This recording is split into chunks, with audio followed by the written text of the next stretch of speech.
Hey there, 4-Hers and friends. It's Rachel here, one of your 4-H educators for Madison, Monroe, and St. Clair counties. This week is all about life skills and how we can apply those to our lives. So I wanted to start our videos off with a Life Skills 101. We're going to go and learn how to check the air pressure in our tires. All right, let's go. Up first is how to check the air pressure in your tires. So this is how to check the air pressure in your tires. So this could be a good life skill if you are driving. My car is actually relatively new. It's a 2017, and it actually will tell me the tire pressure in my tires, but it's always good to have a tire pressure gauge on hand. This would also be good for you if you have a bike and need to check it. This is just always a good skill to be able to have. So what you're going to want to do is twist off the little cap. And I know that my tires are usually good. 30 is about the minimum I want to keep in them. And it's also been sitting here. So when you run your car a little bit, as air gets hot, it expands. So my car has been sitting here, so it might be a little low. But I like to stay about 35 PSI. So it just kind of depends. Some of you might be driving older cars where you don't have the opportunity to know unless you check it, or what the PSI is in your tires. All right, so it's always good to look at what the manufacturers recommend for your car, for your tires. I just know that mine is anywhere between about 33 to 36, so I like to keep it around that. So what you do is you put your tire pressure gauge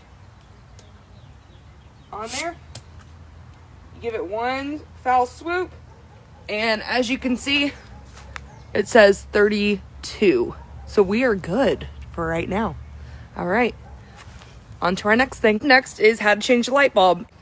I had a light bulb go out in the front of my house, so we are going to go and change that.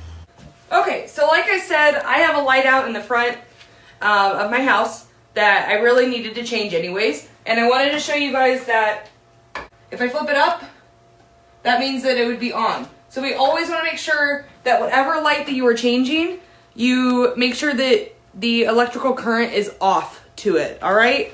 First things first, we want to make sure that when you are about to change a light bulb, that your parents know what you're doing. It's great to want to help out, but you want to make sure that you have everything that you need and that they know, so to keep you safe.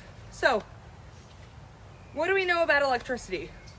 We know that electricity can only flow in one direction, much like water, so something has to give it a push, and that's why we wanted to make sure that our electricity was off from the inside, because that switch is what gives electrical current a push.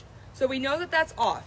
My next safety precaution, I know that there were quite a few wasps chilling out in here at one point, so I made sure that I hit this with a bunch of wasp spray, so I don't know what to expect.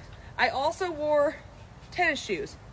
You want to make sure that while you're working outdoors, especially on any kind of ladder or elevated surface, that you wear a sturdy shoe. Right now, just because of where my light bulb needs to be fixed, I have brought out my step ladder, but I'm going to use my brick wall as my defining force.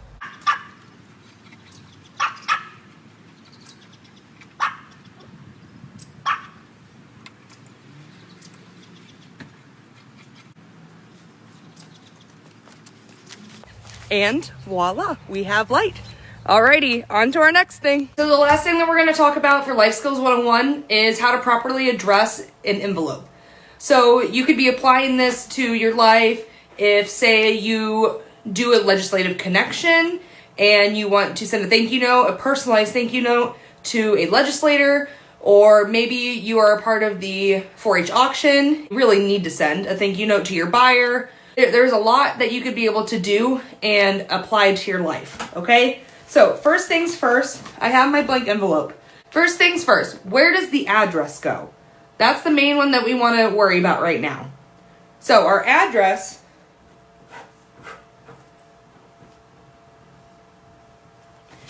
goes right here in the middle, okay? That is where we are sending this envelope to. So next up is our return address. Where would we want to put our return address? That's a great question. A lot of people mix these up, and that's okay. So your return address is the address that you put on there to return to the sender. So in case this letter or this envelope doesn't get to the address that you mailed it to, and maybe it's undeliverable, maybe they've moved, this is the address that you want to send it back to. So it's usually your address. So your return address, where do you guys think it goes? So it actually goes in the top left-hand corner, okay? Which leaves your stamp, because we need to pay the U.S. Postal Service to send our stuff. Our stamp goes in the top right-hand corner, okay? And I know it might be looks a little backwards just because of the way that my iPad is facing, but our address goes in the middle, return address goes in the top left-hand corner, and stamp top right-hand corner. And that is how you properly address an envelope. I hope you guys enjoyed this video on Life Skills 101. Check back tomorrow and Thursday as we're going to go over some more life skills pieces.